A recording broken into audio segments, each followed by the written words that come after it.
What is happening? Welcome to episode number 2 of the Nintendo Powercast. I really tried to emphasize the Powercast that time. I'm your host, N64 Josh. We got Destinot TLC. How are you, my friend? I am super hyped. March 3rd is rapidly approaching. My hype level is like, I was at a 5 when this thing, before it was announced. Well, it was announced. They said like, hey, the Switch is coming out.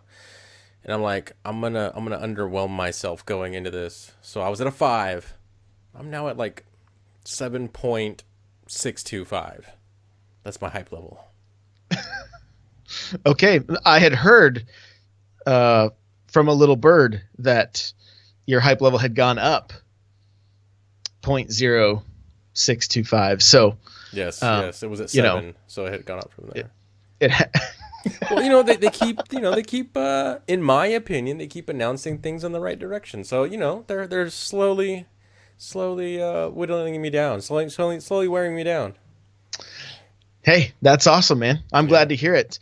Before we get into this thing, guys, we record this show. Well, it's supposed to be. We're getting it started here. But the plan is it's going to be every Tuesday night at 9 p.m. Pacific on twitch.tv/The Loot Cave. And you might be asking, why The Loot Cave? Well, thelootcave.com is our parent site. That's where this podcast will be hosted. Basically, thelootcave.com is a gaming site that covers Destiny, Nintendo, whatever we want to cover, because we're what make it up, basically. So we are slowly adding contributors. And so if that's something you're interested in, feel free to hit me up on Twitter at N64Josh or Destinot at DestinotTLC. And we'd love to chat about that. If you are in here with us live right now, I see Henny and Not a Pro Show and anyone else that's hanging out, because there's a handful of you. Thank you. It's late, but we are ready to talk about some Nintendo stuff. So, first up, the NES Classic. The rumor is that's spreading like wildfire throughout the internet is that Nintendo has stopped production of this thing. Wah, wah. I'm hoping somebody just pulled the wrong lever and they were like, no, you were supposed to stop Wii U. Don't stop the NES Classic. What are you doing? Like, there's 35-year-old males throughout the U.S. and everywhere else in the world that are crying out in one voice, why? We need this thing. Why? So, hopefully, these are all wrong. If we've been on Reddit, we've been checking out like the arguments on there, and they're saying like, hey, the investor call just said, and this is what I've been telling people, like, hey, they had the investor call and they said we're just getting parts for this thing. It's hard to come by. They're still coming out. Don't worry. Then you have retailers taking them off their site, including GameStop, and then people are like freaking out. And then somebody replies, hey, GameStop always takes the stuff off their site when it's not in stock. And when it comes back in stock, they put it back on their site. Whew, hopefully that's the case. Yeah, and hopefully it's kind of like, whenever we get a revision of a system, for example, we get a PlayStation or a PlayStation Slim or Xbox over the, I know the Xbox 360 was famous for changing something on the inside of the system, because those things were overheating like crazy. So they would try a different chip, it was technically a new model, so maybe they found parts elsewhere, but they have to change maybe the SKU number on it. So maybe they're pulling the old SKU down, and then when Nintendo gets the new floodgate open and dumps a bunch of new ones on us, they'll put it back up as, the new SKU number. So, maybe that's the case. Fingers crossed. All I know is that I need one of these in my life. I need a little Nintendo that'll fit in my hand that's not a Game Boy or a DS. That's what I know.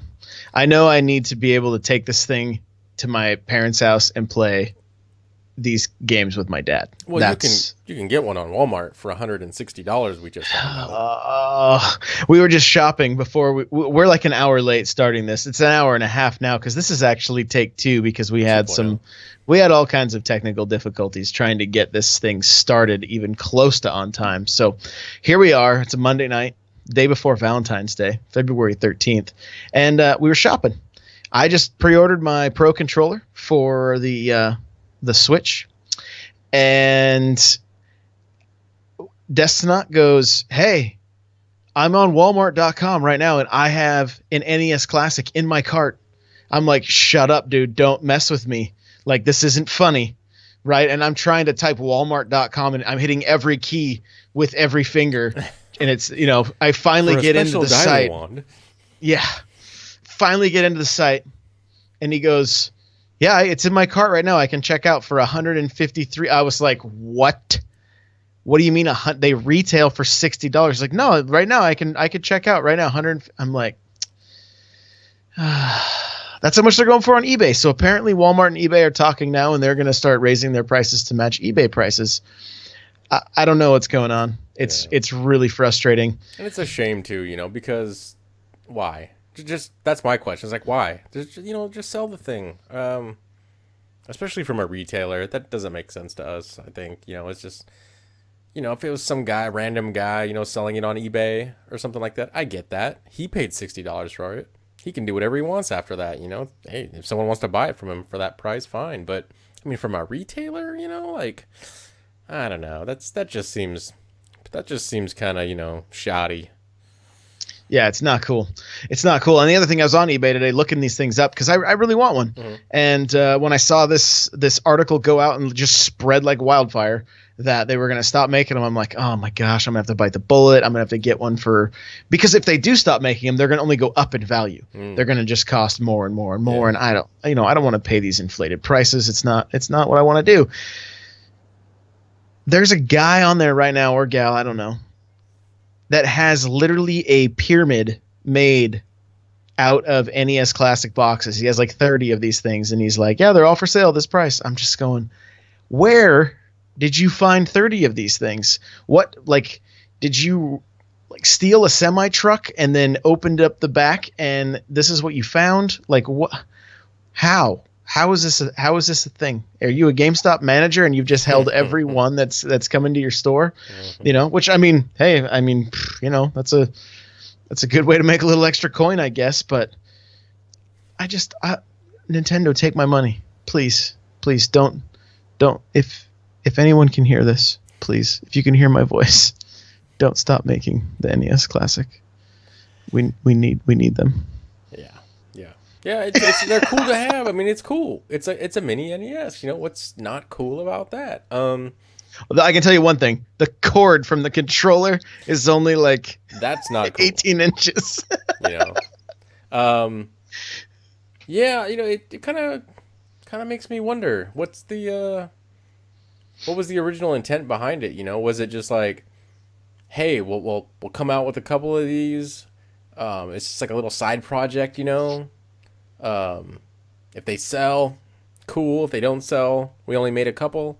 I wonder if Nintendo was viewing this as, because before this came out, you can go to Target, Walmart, and they got those kind of like knockoff Ataris, and it's just kind of like right. No one you never seen one buying them.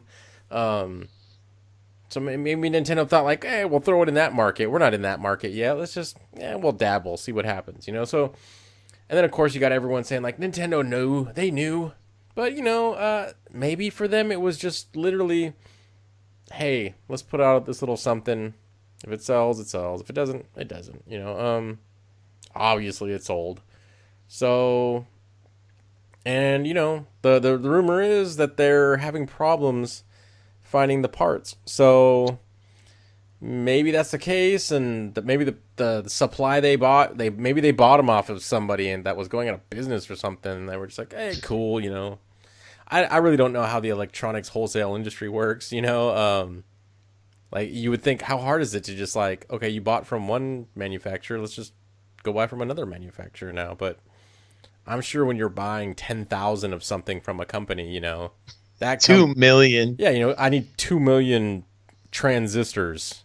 Can you supply me with that? Of course the company's like, sure, we'll do it, but then, someone is making those somewhere, Someone is working 25 hours a day for 10 cents a day making those. So, Stop trying to guilt me out of wanting one of these things. It's not going to work. Yeah, you're like, I don't care. They need to work 26 hours a day. No. Okay.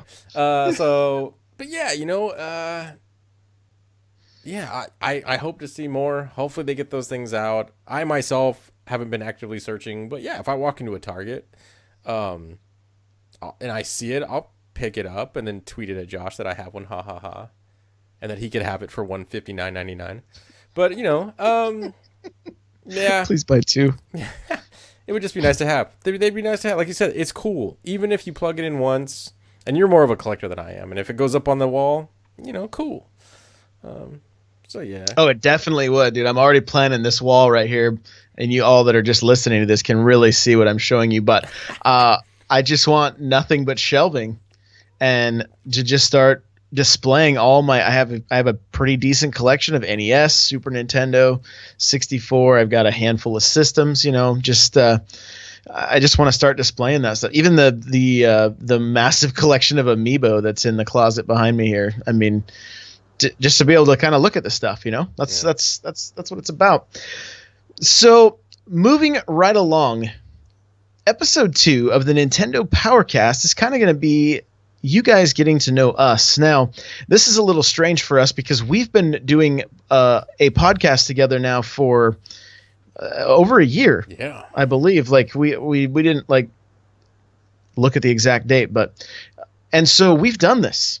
We've done the Let's Get to Know the Host show, but because this is going to be on a new feed, we get to do it again. And to be perfectly honest, I love this. I love looking back at our history with Nintendo and video games, and really Nintendo is a huge part of both of our childhoods, and has continued to be up until present. And so and it wasn't without its ups and downs, of course, and maybe jumping ship to play some other games that we were enjoying at the time. But I want to kick this thing off by asking you, Brian, where did it all start, man? What were the games? What was the system? Give us the lowdown on 5-year-old, 6-year-old Brian and video games. Okay, yeah. So for me, it started, back in 1985. The Nintendo Entertainment System dropped, and everyone had one but me. So, but no, I had friends. They had, they got it, and they had the Mario Brothers, the Duck Hunts. I had a good buddy that lived down the street from me. Introduced me to Hogan's Alley. I was blown away by it, because for me, the only interaction I had with video games up to that point was at my grandfather's house. He had, I don't remember what iteration it was, but he had an old Atari, and we would play Pong and Pitfall on that thing. Did it have wood on it? It did have wood. 2600, okay, maybe. So it was the Atari 2600. Me and my cousin would go over to visit Grandpa, but I think we were both really looking forward to playing the Atari. So, yeah, man, we played the heck out of that thing. And I think the only reason we stopped playing it is because I think the only time it got played is when we went there and there were batteries in that thing. I think D batteries that went in the bottom. If I remember correctly, I don't even remember, but I think something happened, like something corroded in that system, and it was just a sad day all around. So yeah, but that was my only experience with video games up until that point. And the Nintendo Entertainment System came out, and I was like, we have to have one of these. So we got one year after it came out for Christmas, and we got Super Mario Brothers, Duck Hunt, and Kung Fu. And the first one we popped in was Kung Fu, and it was like game over at that point. I was hooked. I I could probably say I've done a lot of things in my life, but nothing add up to the amount of hours that I played Nintendo. It was just astronomical. So, yeah, and like I said, through my life, I've been into a lot of hobbies, but the one that stayed constant was literally video games. I could go year by year. Maybe not when I was 17. I think when I was 17, I was into a couple other things at that point, as most teenage boys are. But that was, it's been Nintendo pretty much the whole way up until now. How about you? Yeah, man. I do have one question. Being since you grew up during that time in the 80s, were you much of an arcade rat?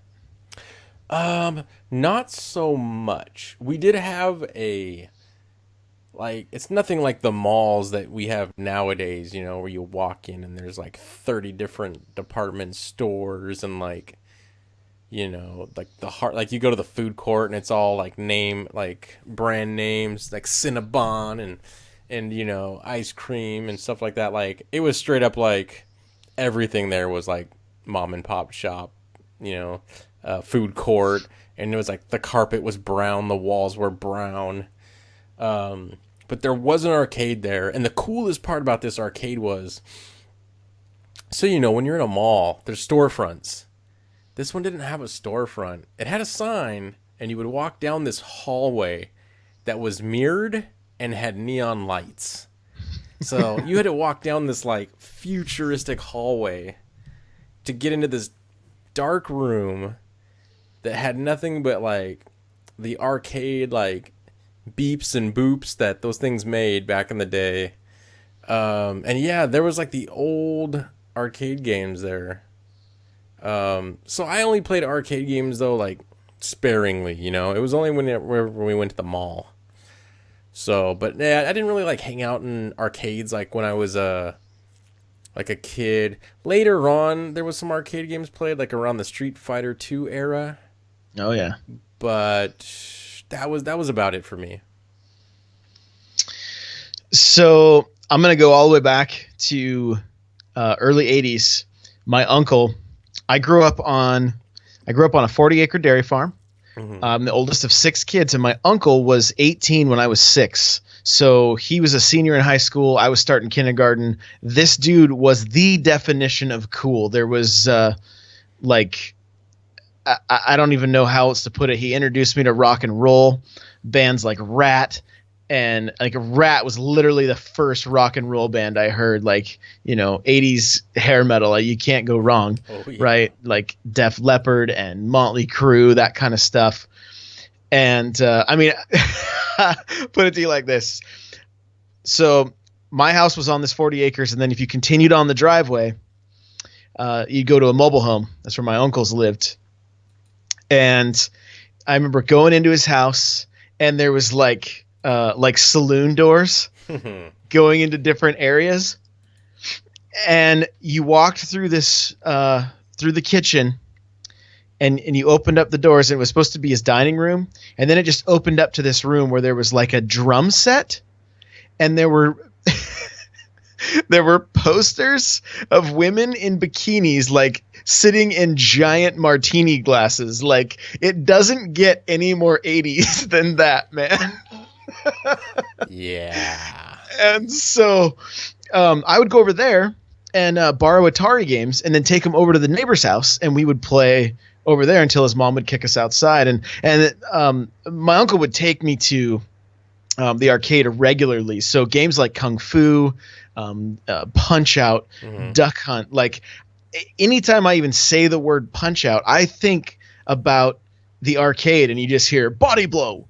Like, you could hear it over the top of of all the bleeps and bloops and everything else, but games like even like Pac-Man and Miss Pac-Man, that kind of stuff, it was all part of that.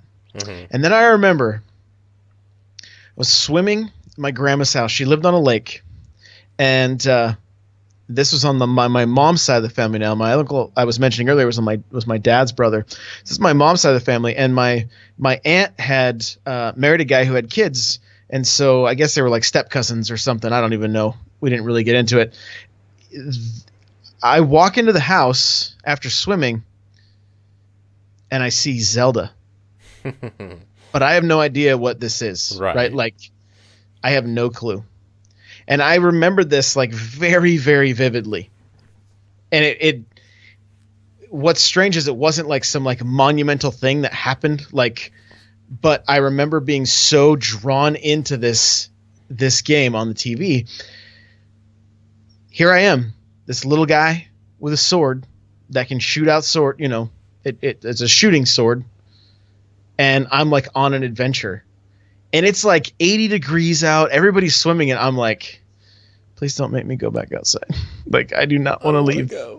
I don't want. And he was kind of one of those jerks that was kind of like, you only get it for 2 minutes, and then I get my turn for 25 minutes. You know, like, and so I was like, and with a game like Zelda, you could get lost for 2 minutes. Oh, let alone play the game. Right.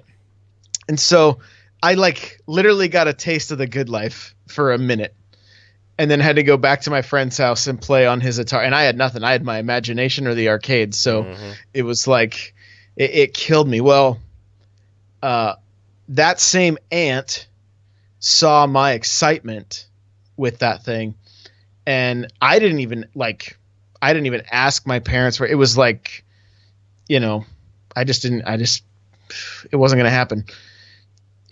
Christmas morning, wake up. I think I got like a Transformer or something, you know, which was cool. Like, I'm not complaining.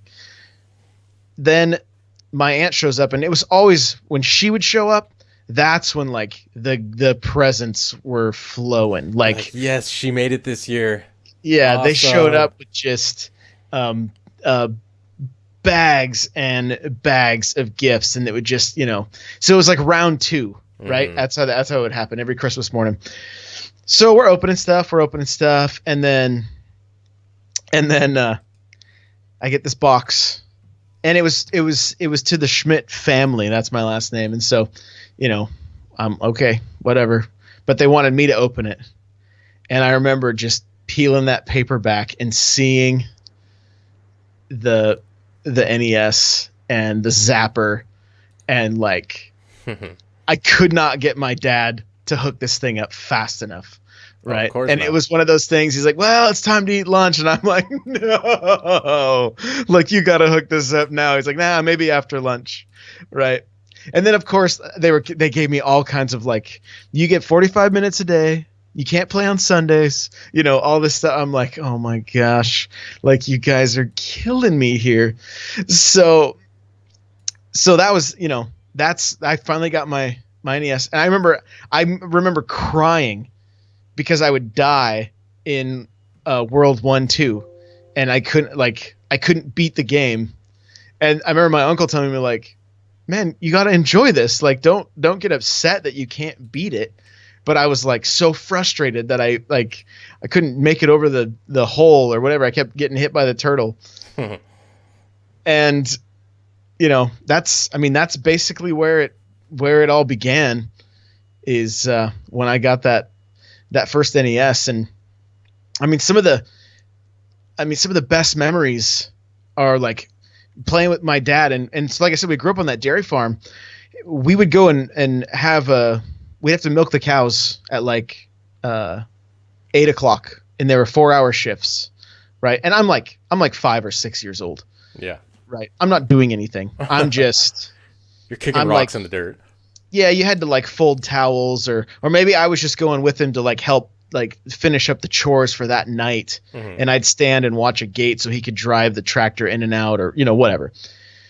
But when we would get done, we did this all the time. We would get back to the house, clean up, pour a bowl of salsa, grab the corn chips, sit down, and play Punch-Out, play RBI baseball, play the regular Nintendo baseball. Like, it was the worst, right? Oh, yeah, it was just called baseball.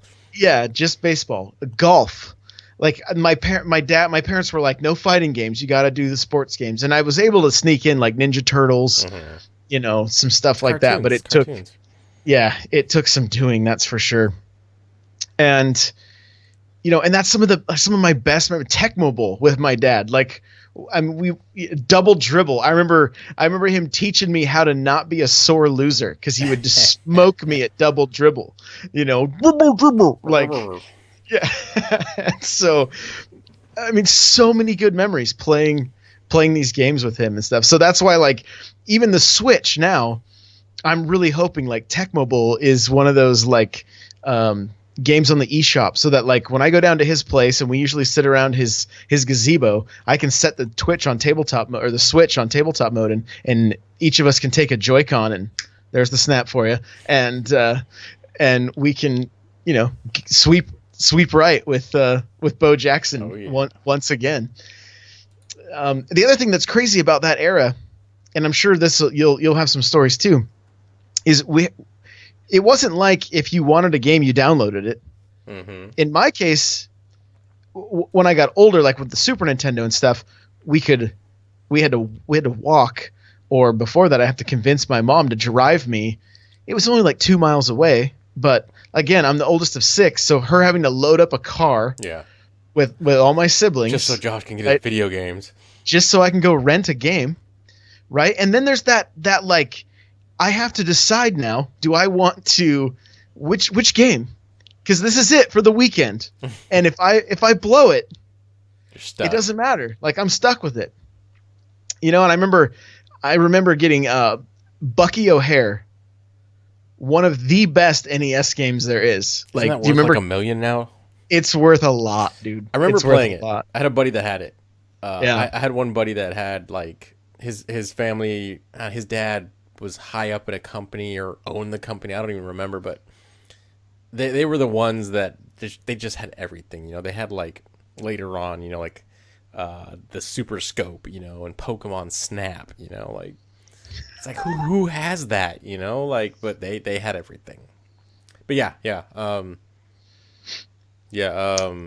man, just lost my train of thought. But yeah.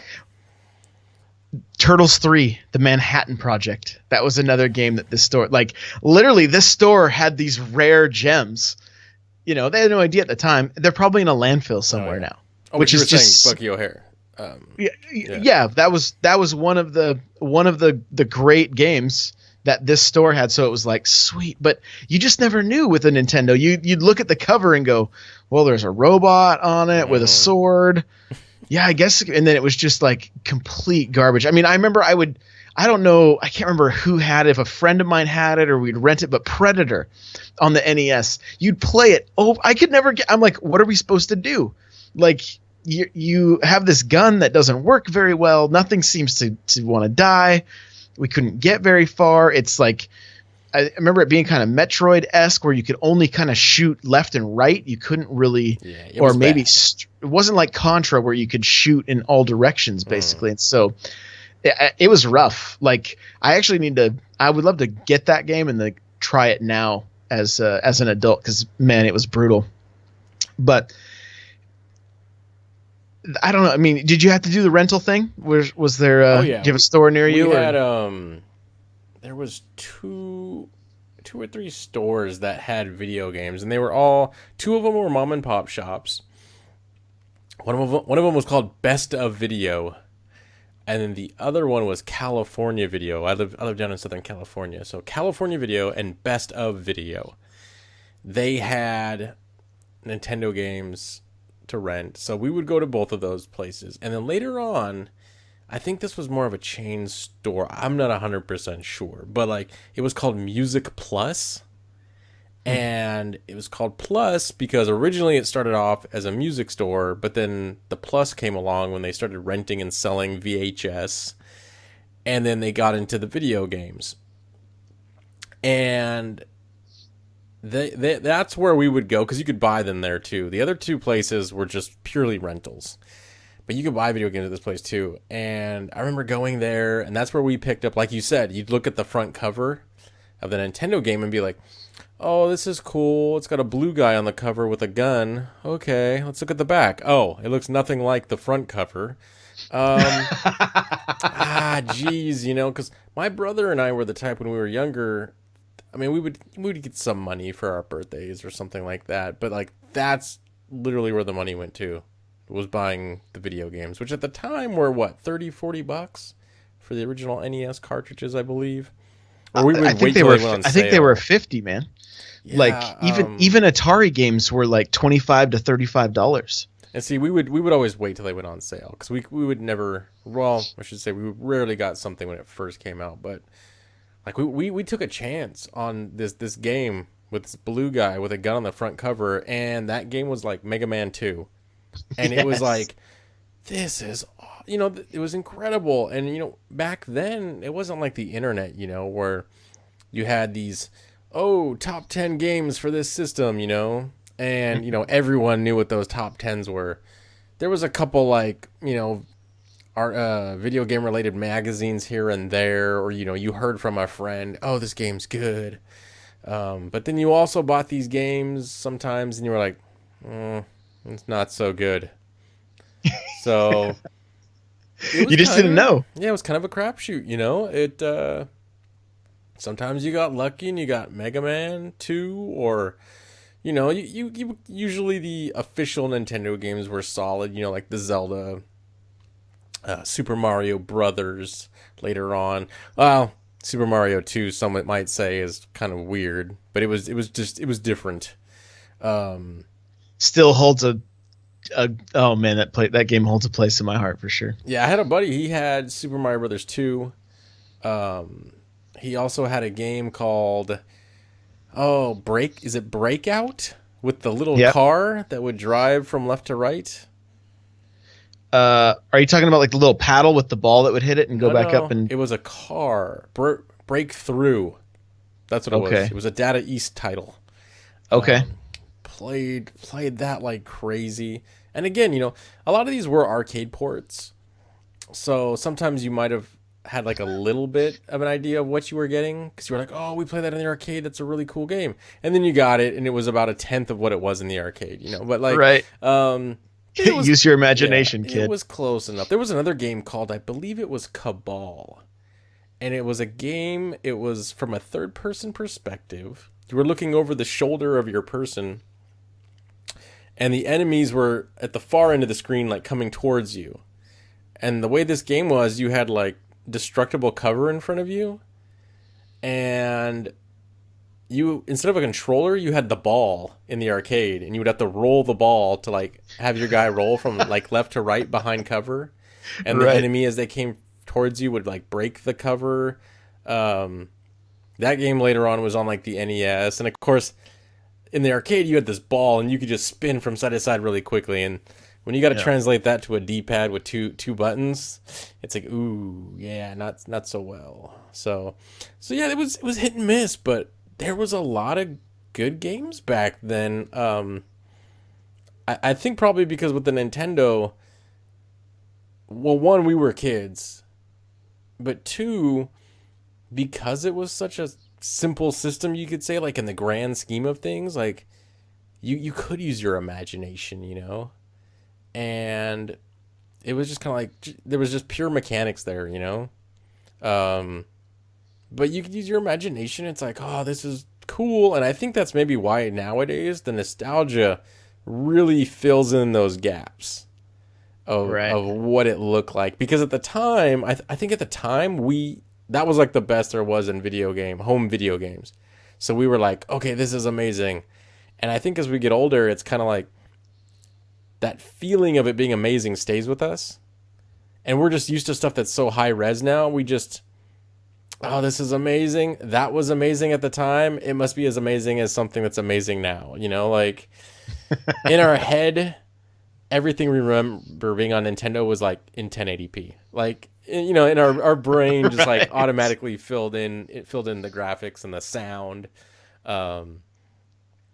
So yeah, and it was just, I think, because we're pretty close in age, and it's a time in your life too where you're just like, it was just, that was the fun thing to do. It was really fun to play Nintendo.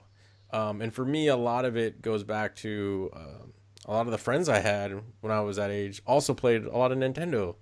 So we were really into the co-op games. You mentioned like the Double Dribbles, the Blades of Steel, those co-op games. I'm trying to think what other one we played. I think we would rent the Mickey Thompson Off Road quite a bit. Yes, dude. Another game that so fun had a steering wheel in the arcade, right, but a D-pad at home, and it's like didn't translate over the best, but it was just crazy fun to play that game. So yeah, Super Sprint was another one like that too. Super Sprint, because in the arcade you could just wing that wheel and bust like a U-turn like nothing. Right. So yeah, just those games were so fun. One of my favorites, again probably because of the co-op, like was the original Contra game. Oh yeah. A lot of fond memories of that game. Again, just because of the co-op aspect. So yeah, that's man. I just thinking of Nintendo. I don't have enough. Well, I don't have enough like good things to say about it, or memories, because all the memories from it are like just. It was just so much fun to play those old systems. Yeah, and I had so many different friends that I would play with. I mean, there was the one guy that had like kind of some obscure games like Hogan's Alley and Wrecking Crew and Donkey Kong and Zelda 2, which was like, what this is so different. Like what? Yeah. It's like Mario, and then it's and then I had the buddy who had Turtles, the arcade game. And like, I'm kind of terrible, but I would go there. I didn't even really like the kid that much, but he had the arcade game. But he had the arcade game, and he would fall asleep, and I would I remember watching the sun come up as like I would play all the way through and just start back over. Okay, I'm doing it with Michelangelo this time. Okay, I'm doing it with Leonardo this time. It was that was so much fun. That was one of those games like I could play to this day. I love it. I love it. So I mean, I love Ninja Turtles. I had the other buddy who was like kind of the rich kid, and he had like I remember Cobra Triangle and just so many, like he had the Power Glove and stuff like that. And then my best friend, I remember like that's who we would go and rent Contra with. I would rent Contra with him, and we would play that together. We would like play Rad Racer and RC Pro Am. Yeah. And I remember like second grade, he's like, hey, his mom had to do like, she had she worked for like a horse ranch or something. Mm-hmm. And he's like, hey, the kid at this ranch has Super Mario Brothers 2, and they changed Luigi's name to Luigi, right? And I'm like, unbelievable, unforgivable. No way. And I just, I just bought into it, and it was like, they're really fond memories. And I lost, like, he passed away when we were 19 in a car accident. And so, but we gamed so much.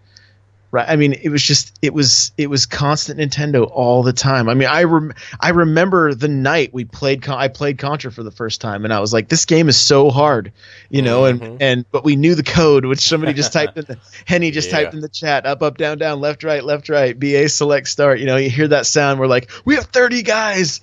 Let's do this, and it was still so hard. But then it moved on, right? We moved on.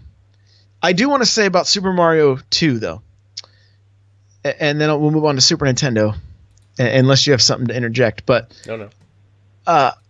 I got like birthday money in February, right? Birthday's coming up, and so February, get birthday money, and I want Super Mario 2. I'm like, this is what I want. They were nowhere to be found. There was that chip shortage for that game. You couldn't find them anywhere. You could not. Every time my mom would go to any kind of store and Toys R Us, whatever. Nope, sorry. And I remember it wasn't until in the summertime that she finally showed up one day, and she's like, I got it. There wasn't even cell phone. Like I couldn't call them, to find out. There was no cell phones back then, nothing like that. And so I remember many times running out when they get back from their like grocery shopping or whatever, and nope, just the disappointment, like the constant. And then I remember the day she's like, "Yep, we got it," and just holding that blue box with the white clouds, and Mario holding the radish, just like, oh, this is so cool, and just loving it. I mean, I just, I was so content just sitting and playing that game. And during that time period too, I mean, you remember going to Toys R Us and just looking at the wall of video games and just being like, case. I think this is heaven, and you have to take the little sheet off the wall and then take it to the guy sitting behind the cage. And you knew that guy had like the secret stash back there. Like that's where all the goods were. And, I mean, back in those days, like you could win a shopping spree at Toys R Us. And I was like, that was the dream. Like I would clear the aisles of every Nintendo game if I could, that was, and I mean, literally it was like just wall to wall and so high, like, it was, I don't know. I mean, obviously I'm remembering it from a perspective of like 5 to 7 year old. So, I mean, obviously people had to be able to reach them, but what I'm envisioning right now is just like, we need ladders. There's so many games and they're so high, Oh, yeah. So Super Nintendo. Did you go Super Nintendo? No. Uh-oh. Yeah, I know. Kick him off the show right now. Sega. I went Sega Genesis because loved Nintendo. There was nothing better. And then I had a cousin who used to live in California, pretty close. We'd see them every once in a while. But then they moved to Idaho for like 4 years. Didn't see them. He moved back and he was living with my grandparents for a while, who lived like right around the block from us when I was a kid. And he had a Sega Genesis. He had Altered Beast. Oh, yeah. He had Streets of Rage. And he had Joe Montana's Football. And I remember just going like, this has like 16.7 million colors. 16-bit. Blast processing. Yes. I'm trying to think. Yes, the Genesis had blast processing. And I'm doing finger quotes because from what I understand, that was straight up hype marketing. That's all that was. Later on, Super Nintendo had Mode 7. And from what I understand, through later interviews, that the Genesis also could have done that. It was just straight up them doing something and calling it something. And just saying, like, we have it, If anything, Sega probably just, trademarked the word blast processing, which is why Nintendo didn't have it, because they legally couldn't call it blast processing. Right. But no, I remember seeing that and then going home and popping in Super Mario Brothers. It's not fair. And it's just like, it's not the same at all. So yeah, my brother and I, we saved up money and we were like, hey, if you save your birthday money and I save my birthday money, and then we say we don't want presents for Christmas, we just want some money to add to this, we could get this thing in like a year. But we would dedication. Do it. We would do it. We would save all that money for that purpose, just so that we could, that's, like I said, we were just into video games when we were kids. Yeah, dude, and we got a Genesis, and I think at the time Sonic the Hedgehog was the pack-in game for it. So we had that. That was also around that time my brother and I were introduced to it wasn't like a Blockbuster Video, or it wasn't like a franchise, but there was a place where you could trade in games for other games. And we traded in like a lot of our Nintendo stuff and got Sega Genesis games. And again, on that system, There was some cool games. There was also a lot of Traitor. duds. I know. But see, at the time, the Super Nintendo wasn't out yet. This was before it even came out. Sure. And the Super Nintendo did come out, and my cousin had moved away by this point, and then my buddy, a good buddy of mine who played video games when we were kids, he was big time, Nintendo. So he got the Super Nintendo, and I was instantly jealous. Was it Super Mario World? What was it? What was the game? Well, Super Mario World was the pack-in game for that, so he had that, of course. But he had Super Mario Kart. Oh, And that's just where, as much as I played video games when I was a really young kid, I still had other hobbies at that point. There was still going outside and playing with squirt guns and going to the neighbor's house because they had a pool. But Super Mario Kart is where I literally became a shut-in and just never left the house. Friends were like, "Hey, we're gonna go to the school." There was an elementary school down the street from us where they had a big soccer field and you could run around and play and be a kid. And I was like, "My mom says I can't go, guys. I can't go outside today. I'm in trouble. I got grounded. I can't go anywhere." And your mom's yelling in the back room, "Go outside!" Yelling from the back. Yeah. See, my parents were the opposite from yours in that I think, you said your parents would only let you play for 45 minutes at a time. Yeah. My parents were a little bit less, I guess, strict about that. That was the one thing they weren't strict about. Was, I was like, hey, if my homework was done and, my bed was made, they kind of didn't care what I did. And I think to some degree they liked the fact that I was indoors and wasn't out potentially probably doing drugs, or whatever parents are concerned their 10-year-old kid is doing at the time. So I think on some small scale, my mom was probably like, okay, he's in the house. He's not going to get hurt. I don't really have to, pay 100% attention to him. He's entertaining himself.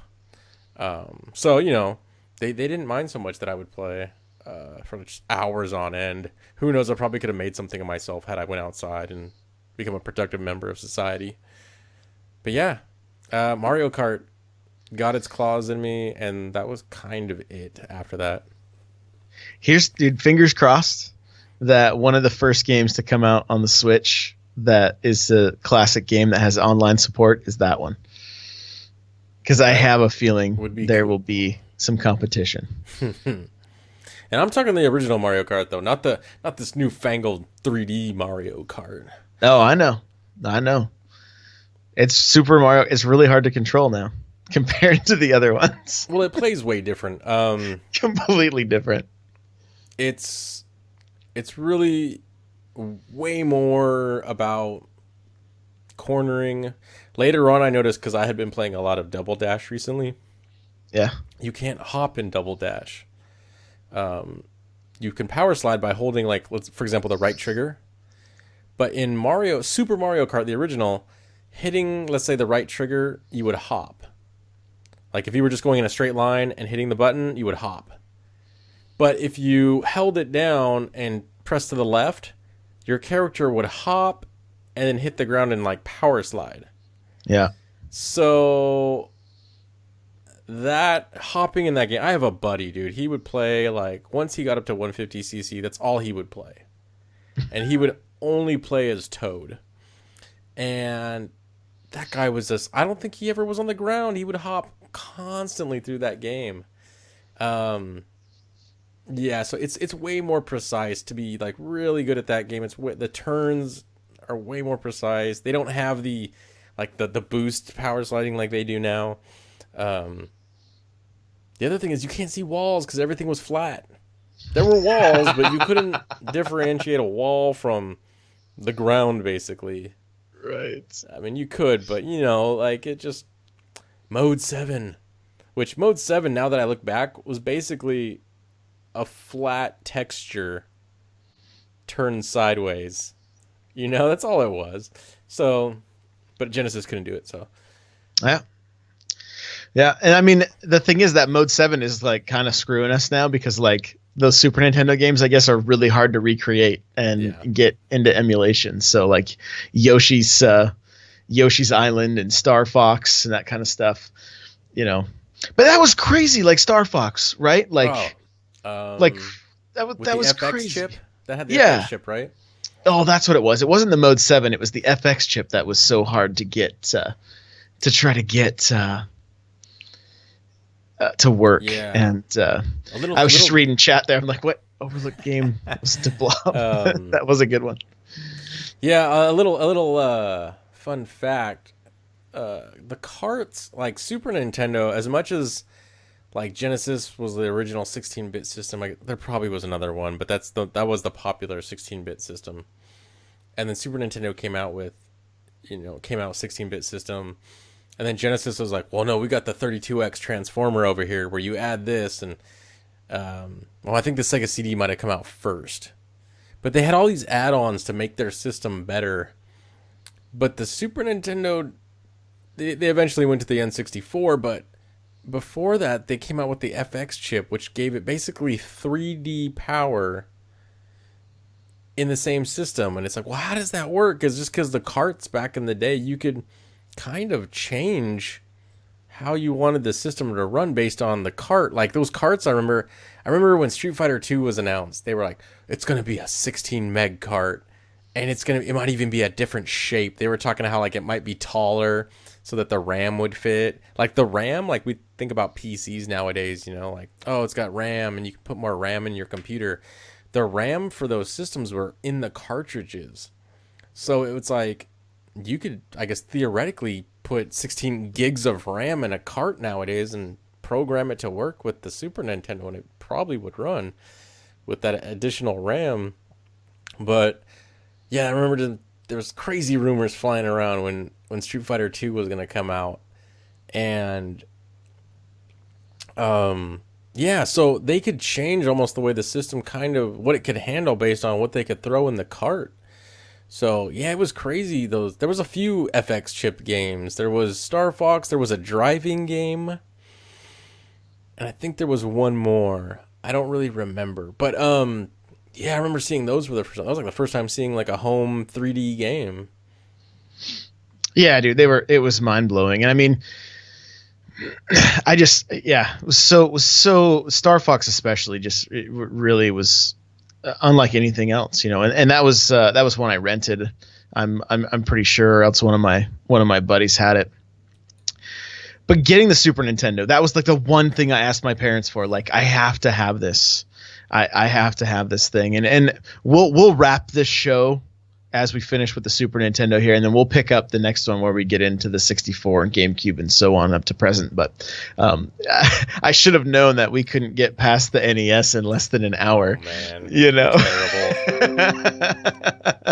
You know what, though? I don't mind. It's been fun looking back, dude. So, but I remember Super Nintendo, man, like just that same buddy that had the kind of the obscure games, Wrecking Crew and that kind of stuff, got the Super Nintendo.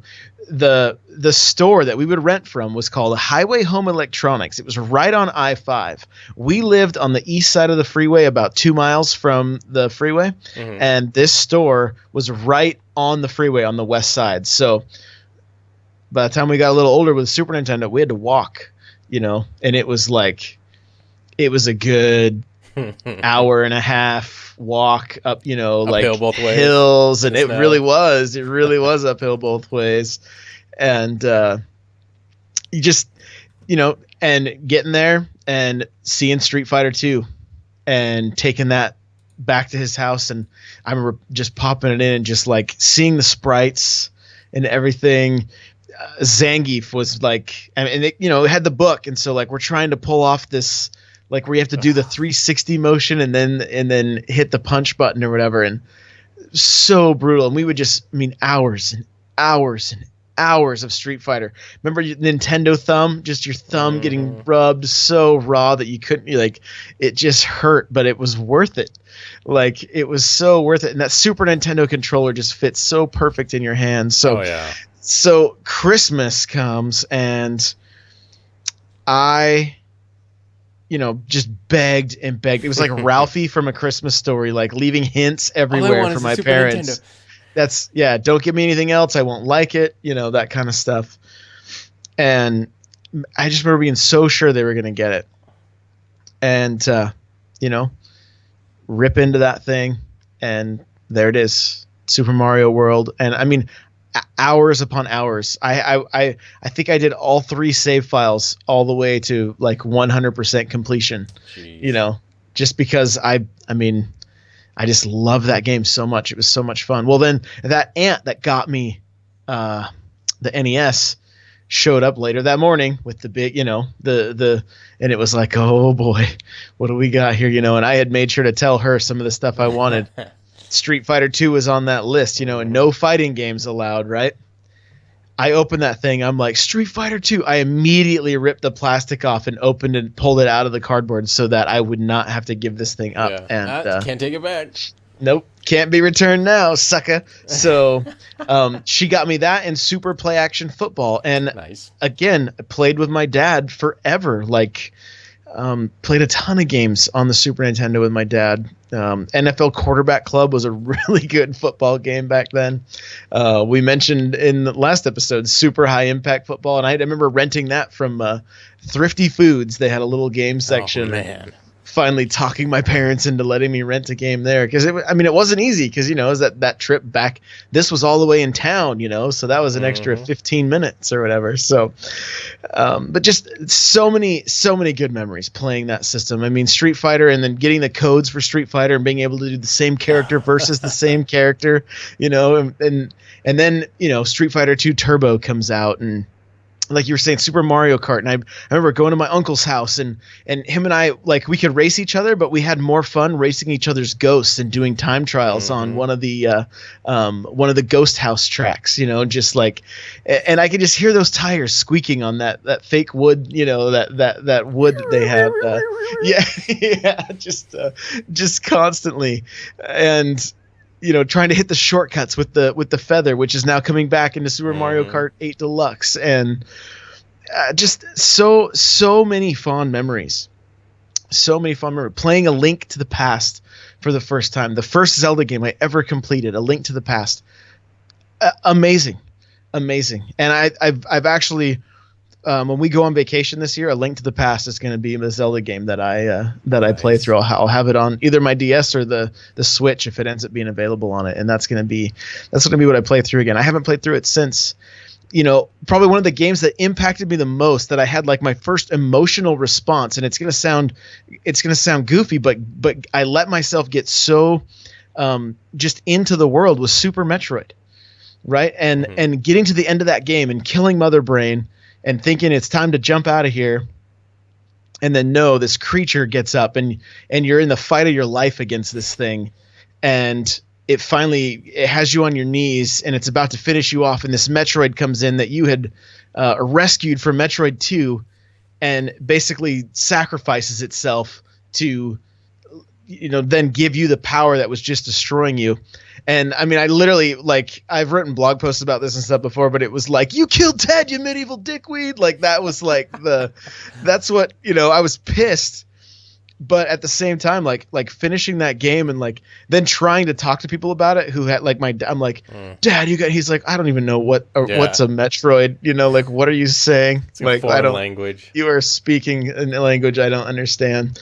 But it was, that it's all those memories that, like, I look back on so fondly, and it's all tied to the Super Nintendo.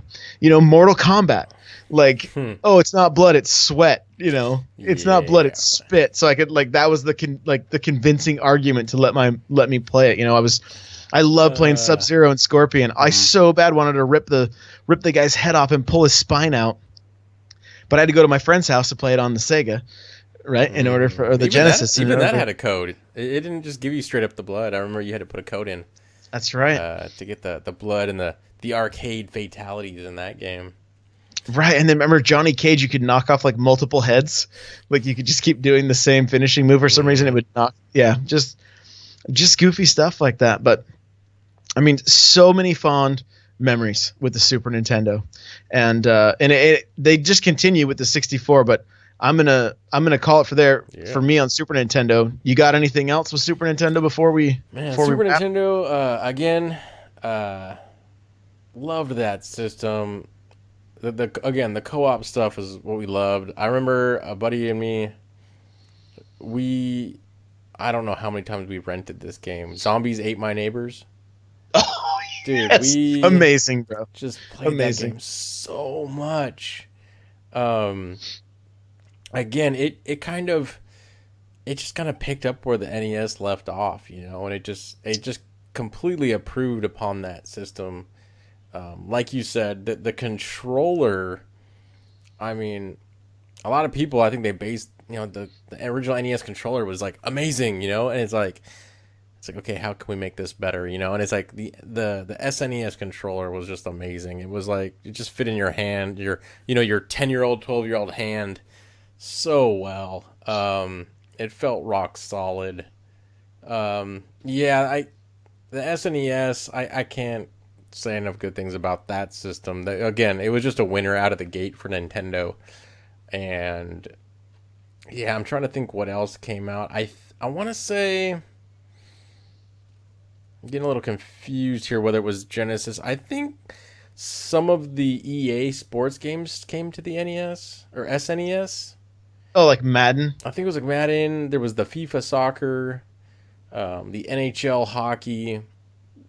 We played a lot of those. Again, they were co-op, so my buddies and I would play a lot of those too. Street Fighter 2 was my jam on that system. I remember I stayed home for a week from school. I said I was sick. By the end of that week, I can't remember. I know for a fact I think the highest level, it went from 0 to 7 or 0 to 9. I can't remember the difficulty levels. But I got to where I could beat... With Ryu, I could go through and win every single match. Not every single round, but every match I could win.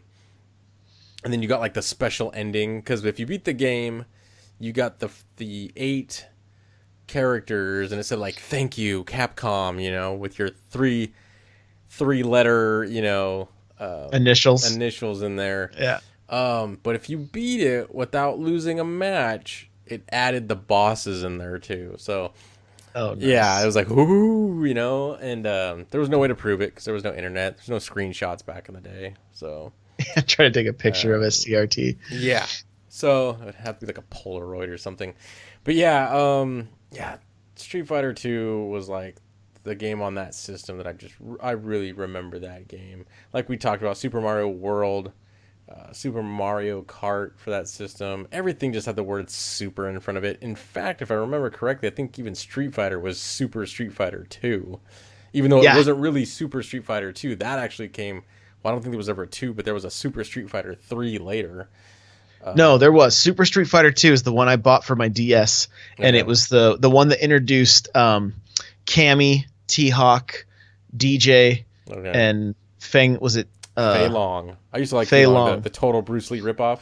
Yeah. And DJ. DJ. And that game I borrowed from this neighbor kid that showed up one day, and I remember staying home sick and just playing that game forever. In the chat here, Henny is saying Ken Griffey Jr. Baseball, such a great. I still have my copy of that game. My dad and I would play that for hours because you could climb the wall and steal home runs and oh man, so fun.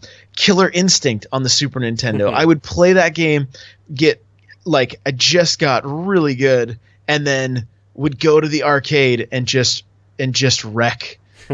Just wreck people with it. And so a few others I want to mention. Mega Man X, amazing. So much fun. Amazing game. Really, really good. Donkey Kong Country. I got that game to 98%. My little brother erased it. What a jick. Oh my gosh. And that was I can't remember, we had this little office area where I had this little TV that I could play on. And I remember one day I tripped and pulled the TV off, and it fell onto my Super Game Boy and put a huge hole in it. and like, but it still worked. And actually, my uncle has that Super Game Boy. Like, I was like, "What? You have this?" So, and he's saying there was a Home Improvement game. He said that game sucked. Terrible. You know what games we almost forgot? I can't believe we did this. The Super Star Wars trilogy on the Super Nintendo. Of course. Yeah. Total canon. Where Luke fights the little mini Sarlacc on the first level. Total canon. Oh, yeah. Yeah, that was, again, that ant that I've mentioned got me Super Empire Strikes Back, but we did it on Christmas Eve for some reason. Okay. And I remember opening that up. And that was it. And that was it. Christmas I was like, over. this was the best Christmas ever. I don't even remember anything else I got that year. But I stayed up until 5 a.m. playing, and it was hard. I remember like getting just, a little ways in and then death and no continues. Okay. Back at it again. You mentioned the Super Scope. I had that. It was a ton of fun. Was it the six? What do they call that? The 6-pack or something? It came with a 6 yeah, games. Super Scope 6. And my little sister chewed the end of the scope off there because you looked through the big scope, and then there was the little piece at the end. It was rubber. She gone. She chewed it off. Gone. Wow. Game over. Yeah. So I know that's the thing. I know we're like Turtles in Time was another one. So great on the Super Nintendo. I still have my copy. I think it has a Thrifty Food sticker on it. I don't know if it was ended up being stolen or what. I don't remember at this point. But so there's so many good games. So many good games. And you know what? It's not like we're going to not talk about this kind of stuff anymore. We're going to do the next show. We're going to pick up on the 64, talk about 64, talk about GameCube, talk about Wii U, and then, we're going to do a lot of Nintendo news. But Henny put Lethal Weapon. The other one I wanted to bring up was Lethal Enforcer, where you had a red gun and a blue light gun. And that was an arcade shooter that was great on the Super Nintendo. So good. The other one that's maybe a little more obscure that maybe not as many people played was called Sunset Riders. Oh, and it was from the arcade where you that was Capcom also, wasn't it? I think it was Konami. Yeah, Konami was huge on the Nintendo and Super Nintendo. They had so many good games. I don't know if I even want to talk about Konami nowadays. We'll save that for a completely different... That might have to be a rant on my own channel. They've fallen from grace. Sterling can get together and talk about Konami. But yeah, dude, the Konami side-scrollers from back in the day were just amazing. And even though they always brought them to the home system and they were only 2-player, that was still okay. Just because they were so good. Yeah, Final Fight was a Capcom one. So much fun. But yet you get it home on the Super Nintendo, one player. Where's Guy in this? Yeah, and where's later Guy? They came out with like the Guy edition or something like that. Yep. Because you could play as Cody and was it Hagar? Hodor. Yeah. The mayor who just happens to be a bodybuilder. Right. Yeah. Andre the Giant is the boss in that game, like so many different times. Oh man. Only in the 80s. Like only in the 80s. My goodness. There's so many good games, and I'm sure we're forgetting 95% of them. Oh yeah. But and we totally skipped over like Game Boy. Like that Game was Boy, right there. I never owned one, but a buddy did, and we played so much of that. That was like, this is the pinnacle of technology. It's like, wait, it's in black and white. we already have color. It's like green and black. What is this? How can they make it any smaller? This thing only runs on 8 AA batteries. Maybe it was 6. Was it 6? I don't remember. I think it was 6 or 4. I don't remember. But yeah, dude. Oh, yeah. And we're not even talking about the systems that were out around that time that failed. Right. Yeah. We'll come. I've got some pretty good 3DO stories. Ooh. Yeah, we'll save that for next time because I think that was around the time of 64. But yeah. So gotcha. Yeah. Oh man, such good memories. Yeah, dude, this has been fun. So, where can we find you on the old interwebs? Yeah, so you can find me at Destinaut TLC over there on Twitter. And then right here, for those people watching on Twitch, you can find me on Twitch at twitch.tv/Destinaut. I haven't been streaming as of late too much, but we're going to be hitting up some GameCube and Wii games on there, along with some PC titles, I think. That's mainly what you'll find on my channel. But yeah, so hit the follow button and then look for those notifications.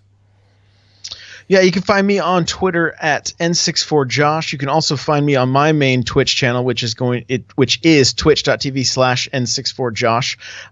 For the remainder of the month of February, my main stream will be on twitch.tv/The Loot Cave.